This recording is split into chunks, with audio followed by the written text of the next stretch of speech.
Hello students, मैं विष्णु गुप्ता आप सभी का स्वागत करता हूं आपके अपने यूट्यूब चैनल केम प्लस में। और आज हम आपके लिए लेके आए एक नया टॉपिक थर्मोडायनेमिक्स, जो क्लास 11 और अपने BSc second year, third year और एमएससी के अंदर प्रीवियस ईयर और सी से नेट गेट वगैरह सब में ये कॉमन टॉपिक है। बहुत ही ये बोल दो कि ये नंबरफुल टॉपिक है।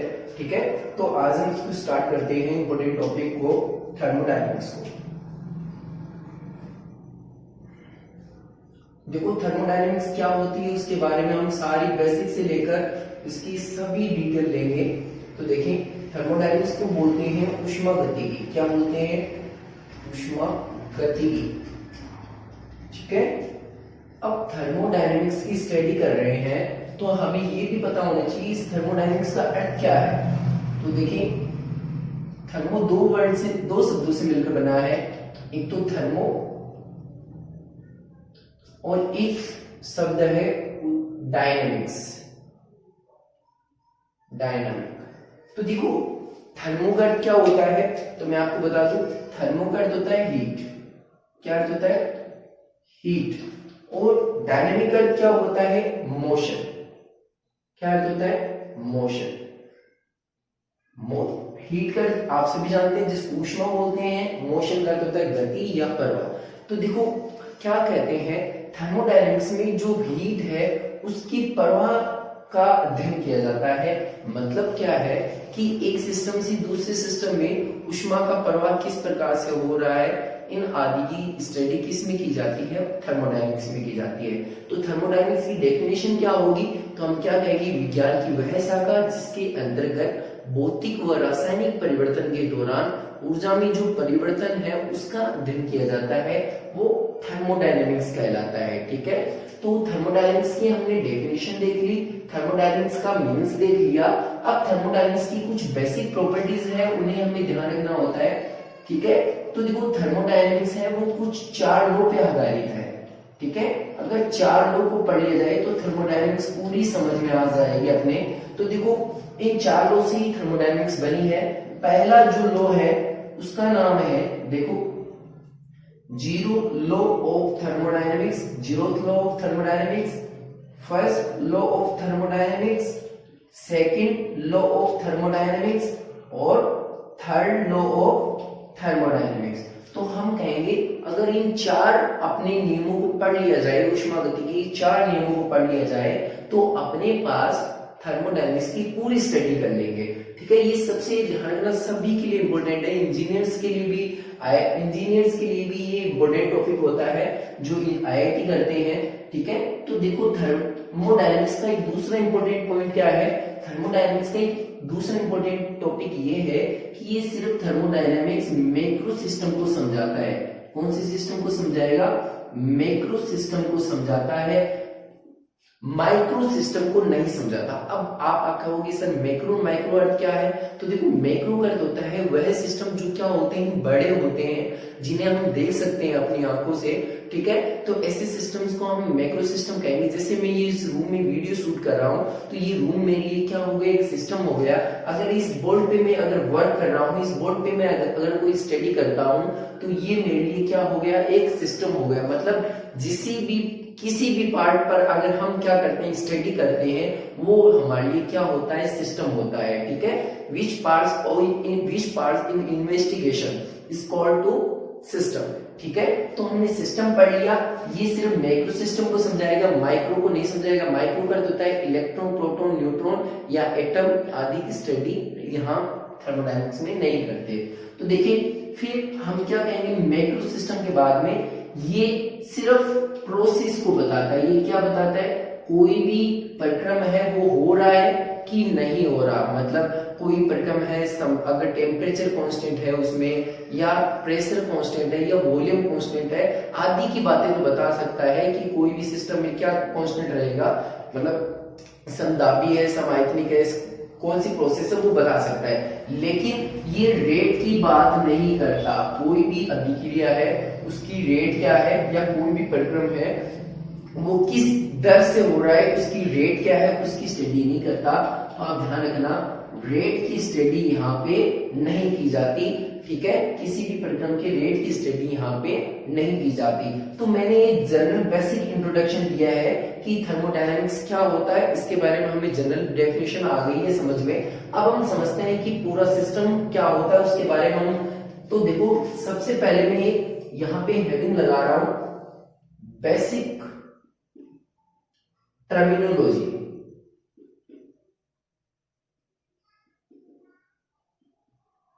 देखो बेसिक टर्मिनोलॉजी क्या है, मतलब जो थर्मोडायनेमिक्स के की पॉइंट होते हैं उनके द्वारा हम थर्मोडायनेमिक्स को समझते हैं, तो वो हमारे लिए क्या होते हैं, टर्मिनोलॉजी होती है। तो देखो टर्मिनोलॉजी कौन कौन सी अपने बेसिक थर्मो, सबसे पहले आता है इसमें सिस्टम। बेसिक टर्मिनोलॉजी में सबसे पहले कौन आता है, सिस्टम। तो देखो सिस्टम क्या होता है उसकी बात करते हैं। तो हम कहते हैं सिस्टम वह भाग होता है जिसमें हम अध्ययन करते हैं, कोई भी इन्वेस्टिगेशन करते हैं, वो हमारे लिए क्या होता है, सिस्टम होता है। ठीक है, अगर हम जैसे मैं मोबाइल चलाता हूँ या मोबाइल पे कोई भी चीज मैं देख रहा हूं, तो वो मेरे लिए मोबाइल क्या हो गया, सिस्टम हो गया। ठीक है, तो हम कहेंगे कि जिस भाग में हम क्या करते हैं, इन्वेस्टिगेशन करते हैं, क्या करते हैं, इन्वेस्टिगेशन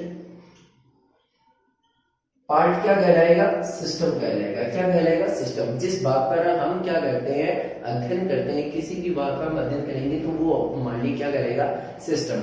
अब बात आती है सर सराउंडिंग क्या, सिस्टम का अर्थ हिंदी में बोलते हैं इसको तंत्र, क्या बोलते हैं, या इसको निकाय बोलते हैं, क्या बोलते हैं, निकाय। ठीक है, इसको क्या बोलता जाता है, सिस्टम को निकाय। अब दूसरा होता है सराउंडिंग, दूसरा क्या होता है, सराउंडिंग। सराउंडिंग को बोलते हैं परिवेश, क्या बोलते हैं, परिवेश। तो देखो ये परिवेश क्या है, तो हम कहेंगे कि इस सिस्टम के बाहर जितना भी जो एरिया होता है, ये जितना भी बाकी स्पेस होता है, वो क्या कहलाता है, सराउंडिंग कहलाता है। मतलब मैं कहता हूं कि इस रूम में मैं जिसमें वीडियो शूट कर रहा हूं, तो वो ये मेरे लिए सिस्टम हो गया, और इस रूम के बाहर जितना भी जो भी स्पेस है वो मेरे लिए क्या कहलाएगा, सराउंडिंग कहलाएगा। क्यों कहलाएगा, हम कहेंगे कि सराउंडिंग एक वह भाग होता है, देखो मैं इसको डायग्राम के द्वारा बना देता हूं जिसके द्वारा आप अच्छे से समझ सकें। तो देखिए डायग्राम बना रहा हूं, देखें, देखो ये मेरे लिए क्या हो गया, जिसमें हम सिस्टम कह रहा हूं, जिस भाग में मैं स्टडी कर रहा हूं वो मेरे लिए क्या है, सिस्टम। तो हम कहेंगे कि ये मेरे लिए पूरा भाग क्या है, सिस्टम है। ठीक है, मैं सिस्टम कह रहा हूं। इस सिस्टम के बाहर जितना भी इलाका है, इस सिस्टम के बाहर जो भी है, उसको हम बोलते हैं सराउंडिंग, जिसको हम परिवेश बोलते हैं। क्या बोलते हैं, परिवेश। सिस्टम के बाहर जितना भी स्पेस होता है उसको हम क्या कहते हैं, सराउंडिंग। तो देखो सिस्टम और सराउंडिंग को दोनों को अलग करने में एक चीज काम आ रही है, जिसको हम बोलते हैं वॉल। क्या बोलते हैं, वॉल, जिसको हम बोलते हैं दीवार। जैसे मैं कहता हूं मेरे इस रूम को बाहर से जो कनेक्ट करने वाले का काम कर रहा है वो एक दीवार ही तो है, दीवार से ही तो ये क्या है, रूम और बाहर का इलाका क्या है, बाहर का स्पेस क्या है, अटैच है। तो हम कहेंगे वॉल है होती है दो प्रकार की होती है। कितने प्रकार की होती है, दो। तो देखो मैं यहाँ पे एक बार रफ कर देता हूं, ठीक है। तो देखें वॉल दो प्रकार की कौन कौन सी होती है, उनकी स्टडी करते हैं हम। देखें तो वॉल हम कह रहे हैं दो प्रकार की होती है, वॉल मतलब दीवार दो प्रकार की होती है। एक तो होती है imaginary,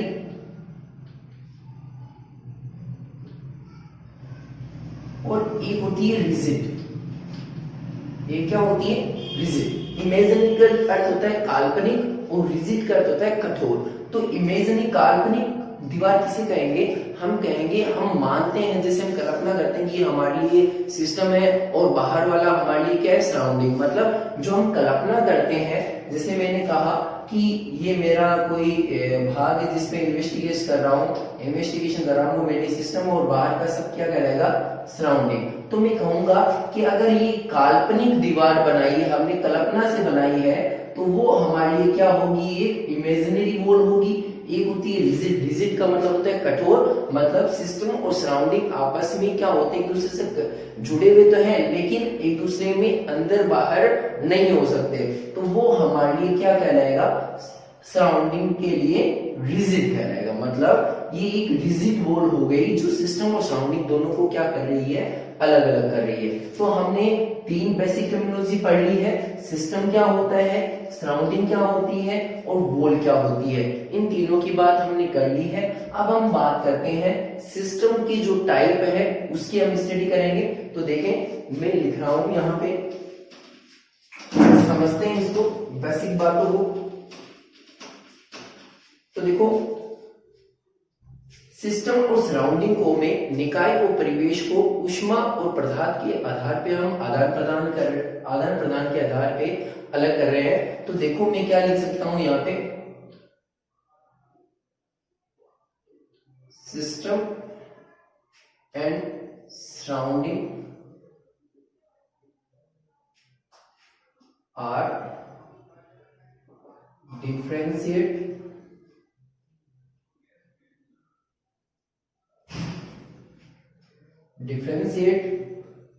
by matter and heat।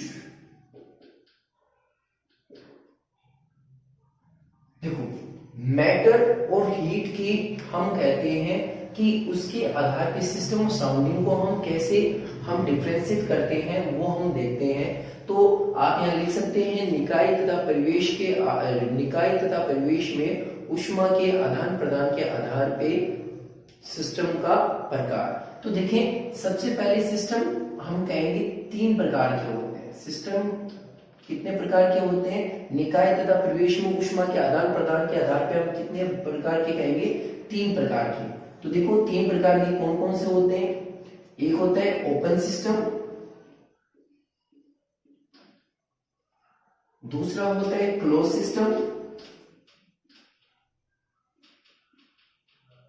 और तीसरा होता है आइसोलेटेड सिस्टम।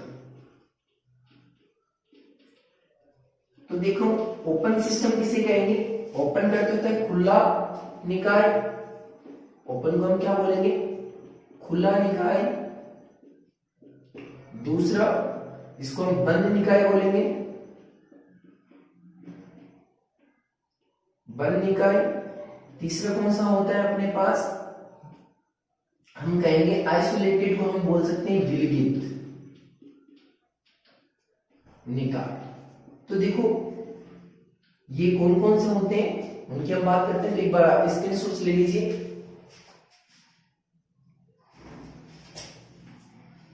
तो देखिए ओपन सिस्टम किसे कहेंगे, उसका हम डायग्राम से हम समझते हैं कि ये अपना सिस्टम है, ठीक है। इसमें मैं कोई इन्वेस्टिगेशन कर रहा हूं तो ये मेरे लिए कौन सा हो गया, सिस्टम। और ये बाहर क्या है, सराउंडिंग।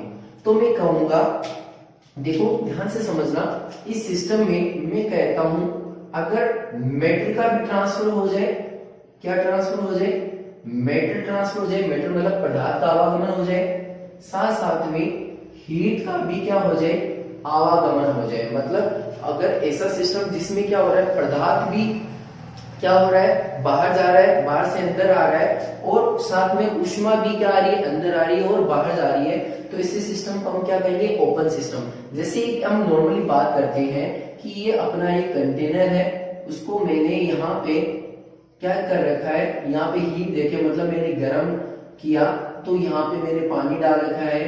तो क्या होगा कि ये मेरा पात्र अगर खुला है, ये मेरा कंटेनर खुला है, तो यहाँ से जो जल है वो वेपर के रूप में यहाँ से क्या हो जाएगा, बाहर निकल जाएगा। तो मतलब ये जो जल भरा हुआ है तो वो मेरे लिए भाग कौन सा हो जाएगा, सिस्टम हो जाएगा। क्या हो जाएगा, सिस्टम। अब देखो ये जो प्याला है, इस प्याले से क्या हो गई, बाहर चली गई हीट, तो हम कहेंगे कि ये हीट है वो बाहर जा रही है, साथ साथ में मैटर भी तो क्या हो रहा है, जा रहा है ना बाहर। तो हम कहेंगे ऐसे सिस्टम को ओपन सिस्टम। तो हम क्या कह सकते हैं, इसके लिए एग्जाम्पल क्या कह सकते हैं, एग्जाम्पल हम क्या कह सकते हैं, खुले पात्र में रखा गर्म द्रव या गर्म जल लिख दो, ठीक है। मतलब अपने पास ओपन जो भी अपने पास कोई भी अपने पास पात्र है, कंटेनर है, उसमें जो बॉइल वाटर होता है उसको रखने पर वो उसमें मैटर और हीट दोनों का ट्रांसफर होता है। तो हम कहेंगे ऐसे सिस्टम को हम क्या कहेंगे, ओपन सिस्टम। क्लोज सिस्टम क्या होता है, क्लोज सिस्टम में हम क्या कहेंगे, ऐसा सिस्टम, ये हमारी सिस्टम, ठीक है, तो जिसमें क्या हो जाए, मैटर का ट्रांसफर तो न हो, मैटर मतलब पदार्थ का ट्रांसफर तो नहीं हो, लेकिन क्या हो जाए, हीट का ट्रांसफर हो जाए, तो ऐसे सिस्टम को हम क्लोज सिस्टम कहेंगे। सपोज लो यही मेरे पास प्याला है और इस प्याले को मैंने क्या कर दिया, बंद कर दिया, यहाँ पे एकदम मैंने चलनी से लग दिया इसको एकदम, ठीक है, पैक कर दिया मैंने, ये मान लो मैंने ढक्कन लगा दिया, इस पे क्या लगा दिया, ढक्कन। तो देखो हमने इसके ऊपर क्या लगा दिया, ढक्कन लगा दिया। तो ढक्कन लगाने के बाद क्या होगा कि यहाँ पे जो ये जल रखा हुआ है, जल जो भरा हुआ है, वो जल है वो बाहर नहीं निकल पाएगा, लेकिन हम कहेंगे कि यहाँ से हीट आसानी से क्या हो सकती है, इस अपने बाउल है या अपने पास जो भी कंटेनर है उससे बाहर निकल सकती है। तो ऐसे सिस्टम को हम क्या कहेंगे, क्लोज सिस्टम कहेंगे। जैसे हम कोई भी मान सकते हैं कि अपन जब पानी गर्म करते हैं और उसके ऊपर हम क्या रख देते हैं, अपने पास कोई भी ऐसा चीज रख देते हैं जिससे पानी बाहर ना निकले, तो हम कहेंगे कि वो ठंडा हो सकता है पानी, लेकिन हम कहेंगे कि उसमें से पानी कम नहीं हो सकता है, ठीक है। तो हम कहेंगे कि इसके लिए एग्जाम्पल हम क्या करेंगे, बंद पात्र में रखा गर्म द्रव्य, एक किसका एग्जाम्पल है, क्लोज सिस्टम का एग्जाम्पल है। अब बात करते हैं आइसोलेटेड सिस्टम की। तो आइसोलेटेड सिस्टम क्या होता है, इसके लिए मैं एग्जाम्पल है मैं यहाँ पे बना रहा हूं, तो समझें इसको, देखें कैसे बनाएंगे। ये सिस्टम है और ये अपना सराउंडिंग है, तो यहां से क्या होगा, ना तो हीट का ट्रांसफर होगा, न ही मैटर का ट्रांसफर होगा, मतलब न तो पदार्थ का ट्रांसफर होता है न ही हीट का ट्रांसफर होता है। तो ऐसे सिस्टम को हम विलगित सिस्टम कहते हैं, आइसोलेटेड सिस्टम कहते हैं, मतलब ऐसा सिस्टम जिसमें न तो ऊष्मा आदान प्रदान कर सके न ही पदार्थ का आवागमन हो सके, तो ऐसे सिस्टम को हम आइसोलेटेड कहते हैं। तो देखो मैं आपको कह दूं कि ऐसा आज तक कोई सिस्टम बना नहीं कि उसमें 100% इफिशिएंसी हो, कि मतलब हीट बाहर जा ही नहीं सके, मतलब आप बोल सकते हो 99 पॉइंट इफिशिएंसी का बना सकते हैं, ठीक है। कार्नो इंजन था वो 99.9 इफिशिएंसी होती है, लेकिन 100% उसकी भी व्यवस्था नहीं होती। तो वैसे नहीं कह सकता हूं कि 100% इफिशिएंसी नहीं हो सकती कि वो ऊष्मा को बांधे रखे, लेकिन हम कहेंगे कि उसकी दर है, ठंडा होने की दर है, या वो क्या होती है, कम होती है। जैसे हम थर्मस फ्लास्क बोलते हैं, एग्जाम्पल के लिए मैं क्या कह सकता हूँ, इसके लिए एग्जाम्पल थर्मस फ्लास्क में रखा गर्म द्रव्य, थर्मस फ्लास्क में रखा गर्म द्रव्य है, वो किसका एग्जाम्पल कहलाएगा, आइसोलेटेड सिस्टम का कहलाएगा, क्योंकि इसमें जो हम थर्मस फ्लास्क है उसमें अगर द्रव्य रख देते हैं तो वो बहुत धीरे क्या होता है, ठंडा होता है। या मैं कह दूं कि ठंडा अगर अपने पास द्रव्य होता है तो वो क्या नहीं होता, जल्द से जल्द, मतलब हम कहेंगे कि वो गर्मियों के दिनों में हम ठंडा पानी चाहिए तो वो धीरे धीरे क्या होता है, गर्म होता है, तो बहुत ज्यादा टाइम लगता है। तो हम कहेंगे कि ये सब एग्जाम्पल किसके हैं, अपने आइसोलेटेड के। तो मैंने आपको इस वीडियो के अंदर आपको बेसिक इंट्रोडक्शन दिया है थर्मोडायनेमिक्स का, और आगे हम पढ़ेंगे निकाय तथा परिवेश में, जो हम कहेंगे पदार्थ संगठन के आधार पे हम पदार्थों का वर्गीकरण करेंगे, ठीक है। Thank you so much.